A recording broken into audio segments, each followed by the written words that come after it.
सरकारच्या तिजोरीत पैसा नाही म्हणून शेतकऱ्यांना कर्जमाफी नाही आणि ज्यावेळी शेतकऱ्यांना मदत करण्याचा विषय येतो किंवा शेतकरी अडचणीत असतो त्यावेळी सरकारच्या तिजोरीत पैसा नाही असं कारण दाखवलं जातं। आता लाडक्या बहिणीमुळे सरकारच्या तिजोरीवर ताण आला असं सरकारमधले लोक सातत्यानं सांगतायत। मग सरकारच्या तिजोरीत पैसा नाही किंवा महाराष्ट्राचं सरकार जर अडचणीत आहे तर आमदार खासदारांनी 5 वर्ष पगार घेऊ नये किंवा कोणती सरकारी योजनेवरचा पैसा त्यांच्यावर खर्च होऊ नये। त्यांनी सांगावं, ॲफिडेव्हिट करून द्यावं की 5 वर्ष आम्हाला पगार नको, सरकारी खर्च आमच्यावर करू नका। आणि जिल्हाधिकाऱ्यांपासून वरच्या लेवलचे जे काही अधिकारी आहेत या अधिकाऱ्यांचा 5 वर्ष पगार थांबवला तर बिघडलं कुठं?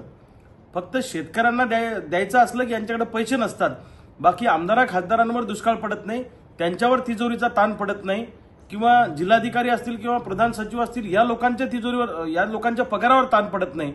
फक्त तिजोरीचा ताण पडतो तो आमच्या शेतकऱ्यांवर पडतो। त्यामुळे सरकारला आमची विनंती आहे की यांचे आमदार खासदारांचे जिल्हाधिकाऱ्यांचे वरच्या अधिकाऱ्यांचे पगार थांबवा आणि जे काही अनावश्यक प्रकल्प तुम्ही उभे करतायत, जसं की जालना नांदेड समृद्धी महामार्ग उभा करताय, दुसऱ्या बाजूला शक्तीपीठ महामार्ग उभा करताय किंवा अनावश्यक जे काही प्रकल्प आहेत हे प्रकल्प जरा काही वर्ष थांबवा आणि शेतकऱ्यांची कर्जमुक्ती करा, शेतकऱ्यांना नुकसान भरपाई द्या। आत्महत्येच्या दिशेनं पडणारी शेतकऱ्यांची पावलं थांबवायची असेल तर शेतकऱ्यांना मदत करणं नितांत गरजेचं आहे।